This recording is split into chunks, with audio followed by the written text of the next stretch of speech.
Եթե նկատի ունենք, որ խաղաղության պայմանագիրը ինքնին կարևոր է Հայաստանի համար, շատ ավելի կարևոր, քան Ադրբեջանի համար, որը կարծես թե առանձնապես հակում չունի դեպի խաղաղություն եւ հակառակը միշտ առիթներ է փնտրելու եւ հարմար պահ է փնտրելու Հայաստանի հանդեպ եւս մեկ ագրեսիա իրականացնելու, հատկապես ճանապարհներ ստանալու համար, որը ինքը անվանում է միջանցք, ապա այն, որ խաղաղության պայմանագրի բոլոր կետերը համաձայնեցված են, դա իհարկե կարելի է դրական ձեռքբերում համարել, բայց եթե հաշվի ենք առնում, որ այդ դրական ձեռքբերումները տեղի ունեցել բացառապես հայկական կողմի միակողմանի զիջումների հետևանքով եւ ըստ էության մենք այսօր ունենք գրեթե ամբողջապես Ադրբեջանի կողմից մեզ առաջարկված այդ պայմանների, նախապայմանների տեքստը, որի հետ փաստորեն Հայաստանը ամբողջությամբ համաձայնվել է, ընդ որում հատկապես այս վերջի երկու կետի մասով տեսնում ենք, որ շատ վտանգավոր համաձայնություն է ստացել Ադրբեջանը Հայաստանի կողմից սահմանից հետ քաշել եվրոպական դիտորդներին, ըստ էության, եվրոպական դիտորդներ չի գրված, բայց ակնհայտ էր, որ դրա շուրջ էր բանակցվում եւ հիմա, երբ որ իշխանությունները այսպես անորոշ ասում են, դե այնտեղ չի նշված հատուկ եվրոպական դիտորդներ, պարզ է, որ դա ավելի իրականում մեծ ռիսկ է, երբ որ տարա ընկալում ալինելու եւ տարընթերցում է լինելու պայմանագրի։ Ընդհանրապես ցանկացած տարընթերցում, ցանկացած մեկնաբանություն, եթե տեղ է թողնված այդ տարընթերցման եւ մեկնաբանության համար, միշտ գործում է նրա օգտին, ով որ ուզում է խախտի այդ պայմանագիրը, հա։ Եվ միշտ կարող է ասել, որ ոնց որ նոյեմբերի 9-րդ կետը, հա, Ռուսաստանը այնտեղ միջանցք գրած չի, բայց Ադրբեջանը ասում է միջանցք պետք է տակ։ Այնտեղ ՖՍԲ-ի զորք կանգնելու մասին գրած չի, ընդհանրապես գրած է վերահսկողություն, բայց Հայաստանը ասում է, դե այդ վերահսկողությունը on-line է կարող եք անել, այնտեղ տեսանկարահանող սարքեր կդնենք ճանապարհին, նրանք ասում են, չէ, սխալ եք հասկացել, այնտեղ նկատի առնված, որ ներկա պետք է գտնվեն, հասկանում եք։ Հիմա նույնը այստեղ մենք գիտենք բոլորս եւ իշխանությունները խոսում են նույնիսկ դրա մասին, որ խոսքը եվրոպական դիտորդների մասն է, ընդ որում ավելի մանրամասներն էին բացում ասելով, որ մենք առաջարկել ենք, որ դելիմիտված հատվածներից միայն դուրս բերենք, հեռացնենք, հա, սահմանի։ Հիմա ասում են, չէ, ընդհանրապես դիտորդների մասին չի, դա ոնց կարելի է, այտենց վաղը իհարկե Ադրբեջանը ասելու է, որ պայմանավորվել ենք երրորդ ուժեր եւ երրորդ ուժերը նկատի ենք ունեցել հենց նաեւ դիտորդներ երրորդ ուժ են։ Հիմա մենք կարող ենք ասել, չէ, դրանք ուժ չեն, ընդհանրապես դիտորդներ են, հասկանում եք, դա այդ ավելի մեծ կազուզբելի ինչ որ հիմք կարող է տալ։ Բայց ես կարծում եմ, որ ակնհայտ է, որ հենց դիտորդների մասն է խոսքը, ընդ որում նույնիսկ դելիմիտացված հատվածներից հետ քաշելը մեծ զիջում կլներ Հայաստանի կողմից եւ դա մենք քննադատել ենք, որովհետեւ ինչի համար են ուզում դելիմիտացված հատվածներից թեկուս հանել ադրբեջանցիները, այսինքն դրան էլ չհամաձայնվեցին չնայած փաստորեն ընդհանրապես ասացին բոլոր հատվածները պետք է հանեք խաղաղության պայմանագիրը կնքելուց հետո, բայց ինչի համար են դա անում, որպեսզի եթե վա իրենք ագրեսիայի դիմեն, չկարողանան ուրեմն եվրոպական դիտորդները եւ որևէ միջազգային ներկայություն չկարողանա ապացուցել, ցույց տալ, ասել մենք դիտարկել ենք, տեսել ենք, որ Ադրբեջանն է հարձակվել։ Իսկ Ադրբեջանը միշտ ինչպես է մեկնաբանում իր հարձակումը։ Ասում են մենք չենք հարձակվել, մեր վրա հարձակվեցին, մենք պատասխանեցինք։ Նույնիսկ Արցախյան 20 թվականի պատերազմը իրենք այդպես մեկնաբանեցին, որ մենք խաղաղ մեր համար նստած այդ ուրեմն ուխտադրուժ ագրեսոր հայերը հարձակվեցին մեր վրա, մենք էլ ստիպված sense օպերացիա իրականացնել։ Կոնտրհարված էին իրենք դա անվանում։ Իրենք միշտ են դա ասում։ Հայաստանի սահմանների հանդեպ հարձակումը եւ այն ժամանակ էլ երբ որ մենք ասում ենք մի րոպե, ռուսները այնտեղ կանգնած են, ռուսները ասում են մեր հետ գործ չունեք, մենք այնտեղ սահման չենք ճանաչում, սահմանները դելիմիտացված չեն, այնպես որ մենք չգիտենք, ջերմուկը Հայաստանի մասը թե չէ կոպիտ ասած, հա, այսպես կոչված դաշնակիցը։ Իրականում Ադրբեջանի դաշնակիցը մտերմագույն, հա, Ռուսաստանը։ Այնպես որ եվրոպացիների ներկայությունը այնտեղ գոնե այս երկու տարվա մեջ փաստացի ցույց տվեց, որ երաշխիք է մեր համար, որ Ադրբեջանը չի հարձակվի եւ չհարձակվեց Ադրբեջանը, այլևս կանգ առավ այն տեղերում, որտեղ որ կանգնել էր։ Հիմա ասում է դե հանեք, ես կխոստանամ, որ խաղաղ եմ մնալու։ Էսա դուրս գալիս իր ասածը։ Եթե խաղաղ ես մնալու, ինչ ես ուզում որ հանեն։ Ինչի՞ դա խանգարում։ Ասում է բանը, հետախուզական գործունեություն են ծավալում։ Ներողություն, մեր պոստերից, մեր դիտարկման սարքերով, մեր զինվորականությունը շատ ավելի մեծ հետախուզական գործունեություն իրավունք ունի եւ անում է Ադրբեջանի հանդեպ։ Իրենք էլ մեր հանդեպ են անում իրենց պոստերից, որտեղից տեսանելիություն ունեն։ ու հաստատ եվրոպական դիտորդների ծավալի ինֆորմացիա ստացած տասնապատիկ ավելի քիչ է։ Այդ դեպքում ինչն է նորից եմ հարցնում, ինչն են շնորհավորում, չէ՞ որ ես ներկայացեցի Մակրոնին, բայց բացի Մակրոնից ասեցի երևի երկիր չի մնացել, որ մեզ չշնորհավորի։ Մակրոն, Միացյալ Նահանգներից։ Եթե վերցնենք միայն նորից չասեմ, բայց պետք է նշեմ, այդ 15-ի մասին էլ մենք դեռ շատ աղոտ է, համենայն դեպս եթե դուք գիտեք կոնկրետ այդ 15 կետերը ինչ են պարունակում, ուզում ասեմ մենք հələ դեռ չգիտենք 15 կետը, այդ մի կետը։ Չգիտենք, հիմնականում գիտենք, որ խոսքը վերաբերում է տարածքային ամբողջականության փոխադարձ ճանաչման, խոսքը վերաբերում է նրան, օրինակ կետ կա, որ այս համաձայնագիր ավելի բարձր ուժ ունի եւ նրան մշած կետերը ավելի բարձր ուժ ունեն, քան տեղական ուրեմն օրենսդրությունները։ Բայց դեպքում համանadrության թեման ինչի է շարունակվում տորպեդել։ Դե իշխանությունները անդադ ասում են մենք չենք հասկանում ինչի են շարունակում, որովհետեւ այստեղ այդ հարցը լուծվել է։ Էլ չասած, որ համանական դատարանը հատուկ որոշում ունի, հա։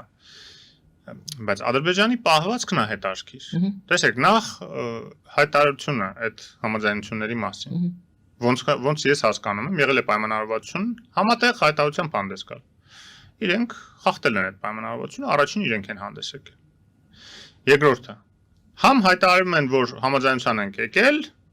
համ միանգամից դրանից հետո սկսում են նոր նախապայմաններ առաջ քաշել, արդեն համաձայնություններ եկած համաձայնագիրը ստորագրելու համար։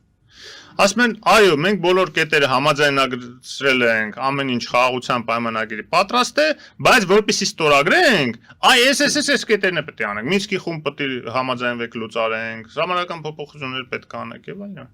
Այսինքն դա ցույց է տալիս, որ իրենք առանձնապես հակված չեն, նույնիսկ այս ստորագրելու։ Իրականում այն, որ Հայաստանի իշխանությունները այսպես անսպասելի զիջել են այդ երկու քայլ, իսկ դու գիտեք, այդ գնում գալիս էր այդ փաթեթը։ Մենոնք ասում են, լավ, շատ եք ուզում եվրոպական դիտորդներին հանենք, գոնե այսպես բան անենք, դելիմիտացված հատվածներից հանենք, կամ շատ եք ուզում հայցերը հետ քաշենք, գոնե երաշխավորենք, որ հետագայում այս թեմաներով ուրեմն էլի հայցեր չի ներկայացվի հերիք չի, բայց նաև ուրեմն դա առիթ չի կարող հանդիսանալ էսկալացիայի համար, հա, այն ինչ որ այսպես փոքր գոնե զիջում էին ուզում առաջարկեն իրենց կողմից, իրենք ասել են, չէ, ոչ մի զիջում, ոնց ասել ենք, տենց պետք է արվի։ Եվ Հայաստանի իշխանությունները անակնկալ նաև Ադրբեջանի համար ոնց հասկանում են, որտեղ Ադրբեջանի նպատակը նաև եղել է, որ այնպիսի անընդունելի պայմաններ առաջ քաշեն, որ Հայաստան չհամաձայնվի եւ պատասխանատվությունը այսպես հավասարապես կիսեն, որ չեն կարող լեզու գտնեն։ Բայց Հայաստան դրանն էլ է համաձայնվել ու հիմա Ադրբեջանը դե պարզ է, պետք է ստիպված ասել լավ, դե որ համաձայնում եք, ուրեմն պատրաստ է տեքստը, բայց եթե ուզում եք, որ այդ տեքստը արդեն ստորագրենք, բավարար չի միջի բովանդակությունը, պետք է նաև նոր նախապայմաններ իրականացնեք։ Այդ երկու նախապայմաններն իրականացվի, կասի, այ այդ երկուսը որ իրականացրեցիք, եթե ուզում եք ստորագրվի, այ էս էլ պետք է իրականացնեք։ Եվ այստեղ բայց ինքը ավելի դեստրուկտիվ դիրքում է բանանում։ Երբ որ դուք ասում եք միջազգային հանրություն ինչի է ողջունում, գիտեք, միջազգային հանրությունը դետալների մեջ չի խորանում։ Իր համար կարևոր է, որ երկու կողմերը համաձայնվեն խաղաղության պայմանագրին, իրար տարածքային ամբողջականություն ճանաչեն, որոշեն, որ իրար դեմ չեն պատերազմելու եւ այդ գլոբալ հարցն է։ Բայց դիտորդների հարցը տենց հարց չի։ Հա, դիտորդների հարցն էլ Միացյալ Նահանգների համար։ Այո, բայց այն մնացածը ավելի կարևոր է, քան դիտորդների հարցը, որտեղ Ադրբեջանը ասում է դիտորդները խաղաղության համար են կանգնած, հենա ստորագրում են խաղաղության պայմանագրի, ել ինչի են կանգնում։ Ընդ որում խոսք չկա դիտորդներին Հայաստանից հեռացնելու մասին։ Խոսքը ել եմ ասում, սահմանից հեռացնելու մասին է, բայց Էդ էլ հստակ չի, քանի որ տեքստը չեն կարդացել, բայց որքան ես եմ հասկանում եւ իշխանությունների խոսույթից բարձր դառնում, որ կոնկրետ ինչ-որ կիլոմետրաժ չի ֆիքսված, թե քանի կիլոմետր հետ պետք է քաշվեն, որ դա համարվի սահմանից հետ քաշվել։ Այստեղ իհարկե ռուս-ադրբեջանական տանդեմի հետ մենք գործ ունենք, որովհետեւ Ռուսաստանն էլ անընդհատ հիշեցնում է Ադրբեջանին, որ Հայաստանի հետ որևէ պայմանագրի խաղաղության չի կնքի Ադրբեջանը, այդպիսի պարտավորություն է ամենայն հավանականությամբ ստանձնել, քանի դեռ ռուսական ձորքերի ներկայության հարցը եւ այդ միջանցք կոչեցյալը իրանց համար հարցը չի լուծում Հայաստանը, հա։ Հիմա եթե էլ չեմ խոսում նաև Հայաստանում իշխանափոխության հարցը, որը բարբերաբար Ռուսաստանը Ադրբեջանին օգտագործել է, գիտեք, որպես բութ գործիք, այսպես հարձակումների միջոցով եւ այլն, այնպեսի ապակայունացնում մտցնելու փորձեր անել Հայաստանում, որ ռուսական պրոքսիները այստեղ բերի իշխանության, որ հանգիստ արդեն կարողանան մեջ անեն Հայաստանը, ռուս-ադրբեջանա-թուրքական այդ բանով ալյանսը։ Հիմա չի ստացվում փաստորեն։ Այո, Հայաստանի համար շատ ռիսկային զիջումներով, իսկ մենք այդ ռիսկերի մասին հենց նաև ձեր տաղավարում բազմիցս խոսել ենք,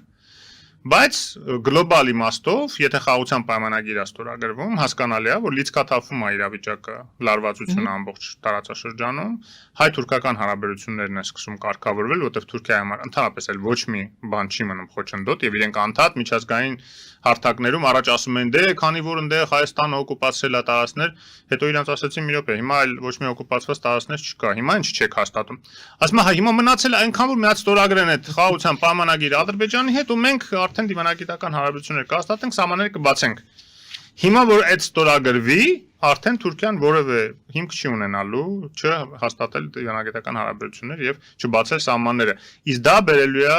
մի կողմից հայ-թուրքական հարաբերությունների կարգավորման գործընթացի մեկնարկի, որը լիցքաթափելու է նաև մեր անվտանգային ռիսկային միջավայրը,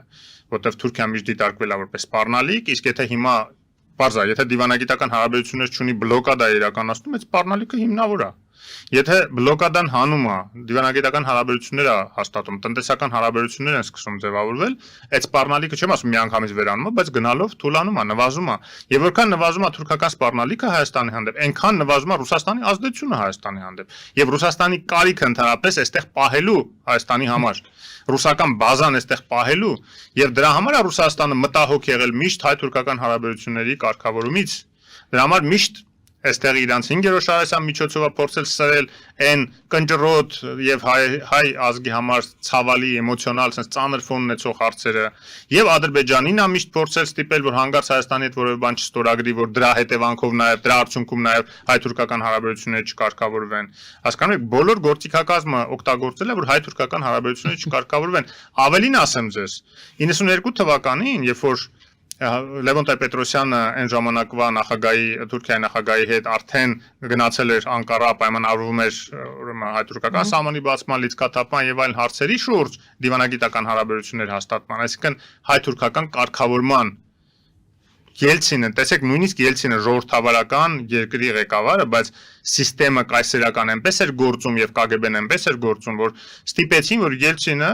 40 տանկ ավելի շուտ քան Հայաստանը ստացավ իր փայաբաժինը սովետական զինամթերքից 40 տանկ տվեցին Ադրբեջանին եւ Ադրբեջանը հարձակում սկսեց հյուսիսային ուղղությամբ Արցախի դուք հիշում եք այն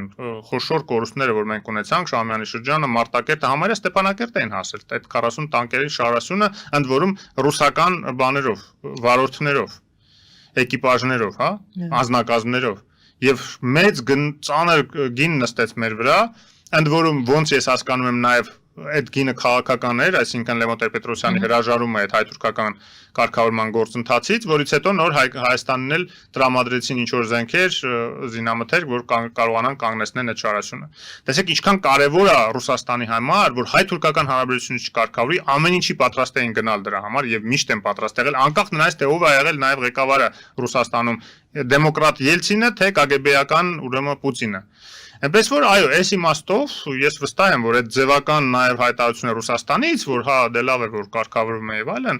զուգահեռաբար ստվերային ճնշում է գործադրվում Ադրբեջանի վրա, որ լավ, համաձայնվի հիմա ինչ ասում Ադրբեջանը։ Ասում ախր ես այնպեսի պայմաններ էի դրել որ Հայաստանի արժեվ։ Այն հույսով որ չեն համաձայնվի դրան, բայց նույնիսկ դրան են համաձայնվել։ Ռուսաստանը ասում է հիմա լավ ոչինչ, որ դրան էլ համաձայնվել են Ողջունենք որ համաձայնվել են, ողջունենք որ արդեն ամեն ինչ կարգավորված է, բայց նոր նախապայմանների ստորագրման համար էս դեպքում արդեն։ Հա, ես վստահել չեմ նաև որ դա միայն ադրբեջանական նարատիվ է, միայն ադրբեջանական գաղափար է։ Դա համատեղ ուրեմն կարող է բան լինել, կոմպրոմիսային տարբերակ Ռուսաստանի եւ Ադրբեջանի միջեւ այս խաղաղության պայմանագիրը չստորագրելու ուղղությամբ։